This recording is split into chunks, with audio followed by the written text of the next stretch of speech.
All right. How's it going, everyone? Welcome to another episode of Forward Thinking Founders, where we talk to founders about their companies, their visions for the future, and how the two collide.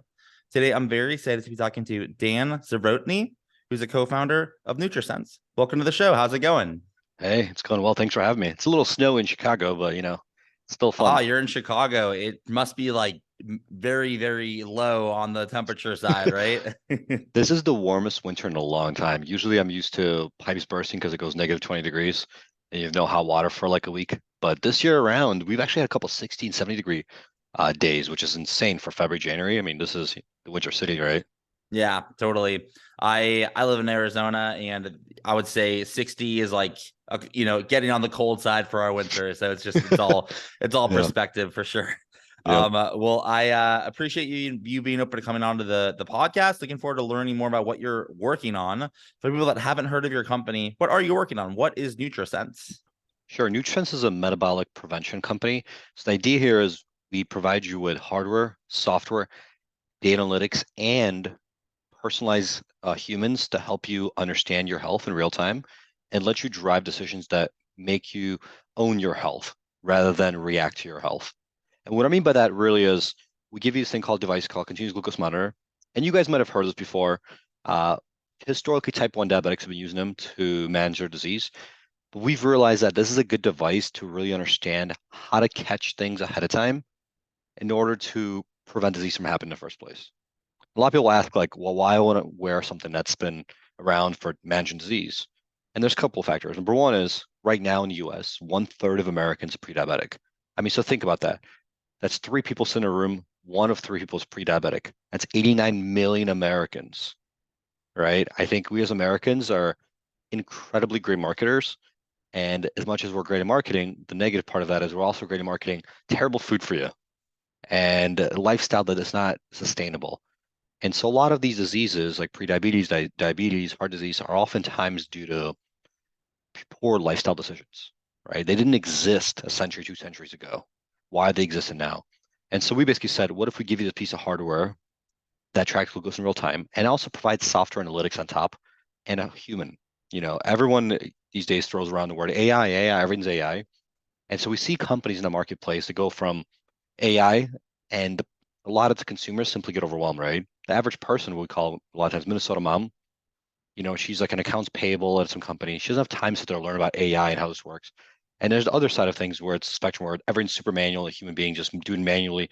You can go in person, they're taking notes by hand. And we said, before AI takes over the world, there has to be something in between. And in between is the combination of machine learning plus the human working together. So it's scaling a human being, but the human being's always in a loop. And that's why we added the personal dietitians to the platform where they constantly talk to people and help them analyze the result at scale. So walk me through, like, if someone was to sign up and Sure. become a customer, can you kind of walk me through the first months of someone's experience using Nutrisense and what they could experience and what they'd have to do, where Yep. they report the stuff and things like that? Yeah. So it's interesting. Our customers range from people who might have type 2 diabetes to a range of prediabetes, PCOS, thyroid issues, to weight loss, to the other extreme where Olympic athletes try to hit their performance goals and really like set the Olympic record. Because nutrition is such an important facet of all our lifestyle, people don't realize it, but it's one of the four impacts of everything, which is nutrition, stress, sleep, and exercise. Those four really impact everything around the way you feel. And ironically enough, they also impact each other. If you have poor sleep, you're gonna eat poorly. If you have poor quality diet, you're probably not gonna want to exercise, and it keeps going in a circle. But let me take a step back here. So when somebody goes to our website and they sign up, they actually fill out a health questionnaire. And that health questionnaire, they determine what is their goal. They claim that. They said, I want to hit the new Olympic record, or I want to lose 50 pounds. Based on that, that gets routed in the back end to our team, which evaluates and decide who do we assign? What dietitian do we assign to this individual? So if it's an Olympic athlete, we assign them a sports nutritionist. If it's someone who is dealing with some weight loss, post pregnancy, we assign that. And so then based on that, their journey is very different. So when they start the platform, they get a device that comes in a box. They put on a device that tracks their glucose in real time. They'll use their phone. And then what's happening is dietitian reaches out through the app and they say, okay, this is your goal. Do we understand this correctly? And they go, yes. And they lay out a journey over the next 30 to 90 days of what is it they're trying to accomplish, how do they get there, and what is realistic, what is not. I think a lot of satisfaction in people's lives is about what expectations are versus reality. So if somebody says, I want to lose 300 pounds the next 1 month, they may lose 30 and still be upset about it. But if you actually think about it, 30 is incredible. And so really setting up expectation of what's reality here with hard work, dedication. And based on that, that's how we determine how to work with these folks and set up on this platform really, this journey. And where did the idea come from? Obviously, you're talking about the problems in the world and why this is necessary based on the market, but Sure. you personally could work on anything that you wanted to, but you Hmm. chose this. Well, Yeah, why Nutrisense? And tell us a little bit of the origin story of why you're picking this path. sure. So I was working in healthcare consulting specifically, and my job was to optimize profitability for hospitals and insurance companies. And one of the things people don't realize a lot of times is optimized profitability for those organizations are oftentimes at odds with actually improving the global healthcare system or even the US healthcare system. And so I wanted to do something from a noble cause. And to me, the things that really felt close was preventative health because of the crisis we have. I also like the idea of fertility. I think we have fertility issue in the United States. I mean, last time I read something over 40% of people are not having kids by age of 40 in the US, which is a dramatic, exponential change from what it used to be historically. And the third one is education. I also think our education system has a lot of things that need to be rebuilt. We see this innovation of fintech all the time and crypto and wireless driving, but healthcare and education are two things that have been around. They look the same as they did 5,000, forever. People are still teaching books and classes and super expensive. It just doesn't make sense to me. So those three areas that I mentioned were always ruminating in my head. And I was in California and I was getting lunch with one of my friends, and he pitched this idea to me. And he said, "Do you know anything about continuous glucose monitoring?" And ironically enough, I actually knew a lot.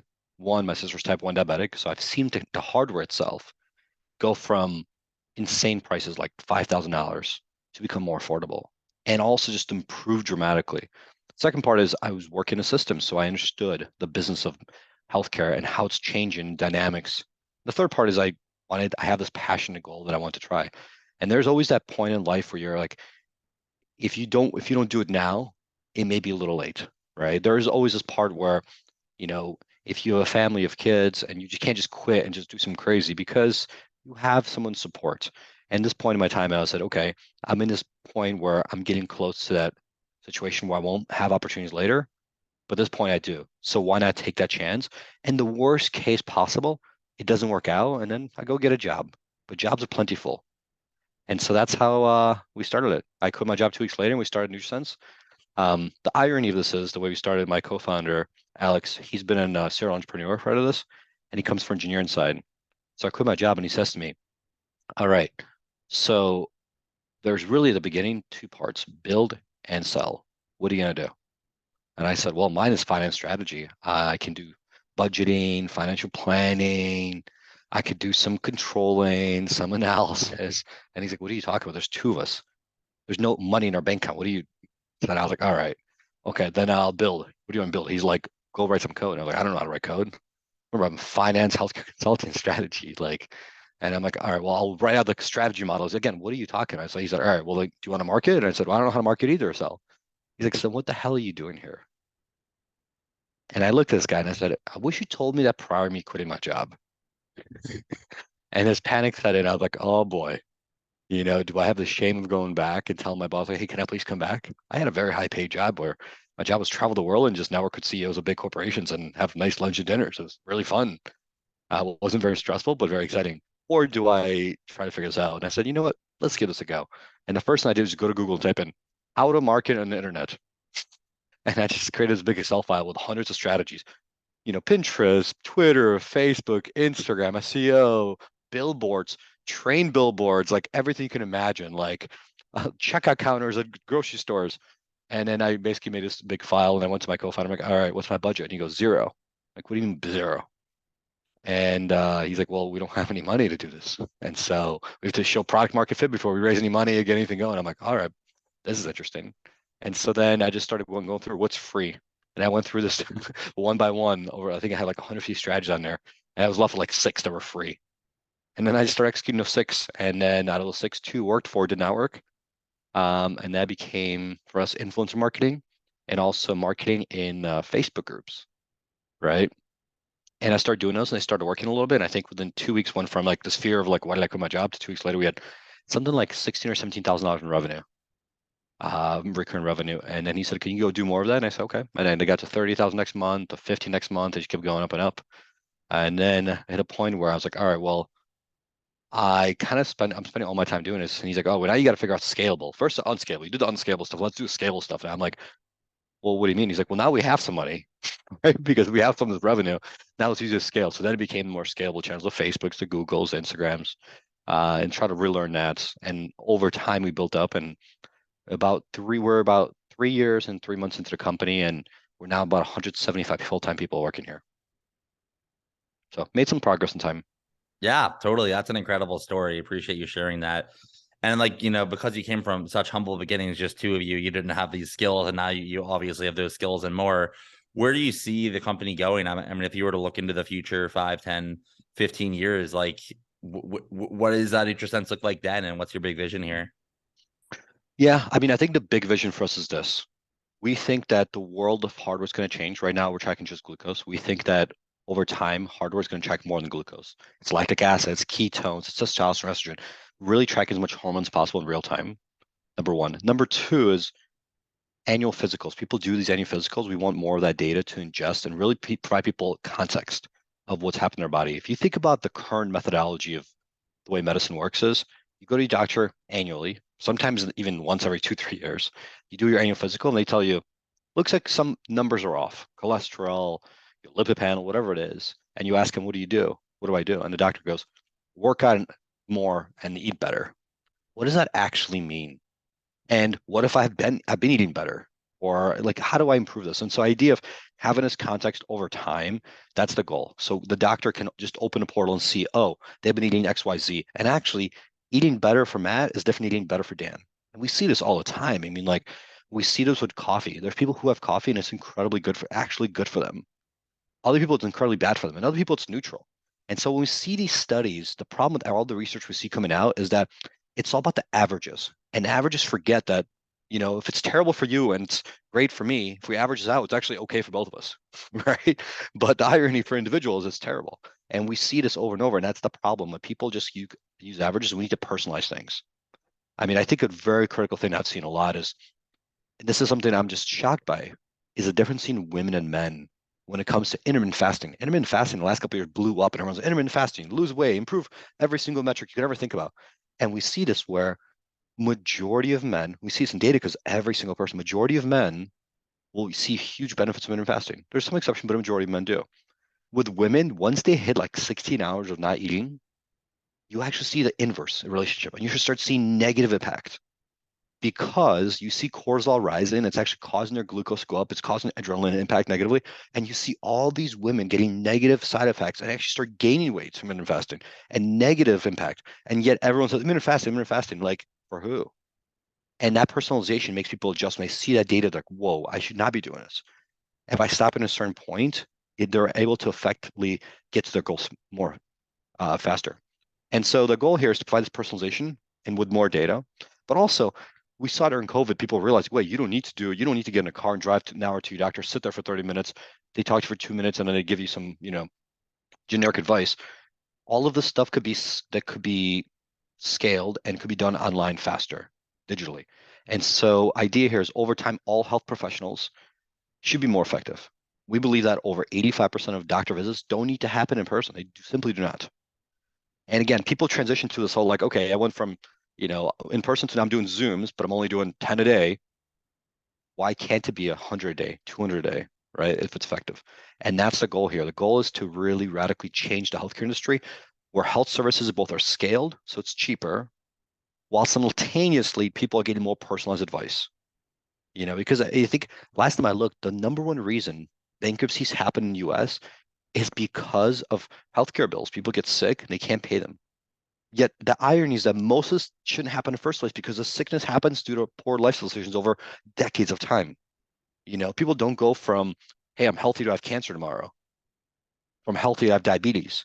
Almost every single thing, if you catch it ahead of time, you can stop it, you can reverse it, or you can treat it and you'll be okay.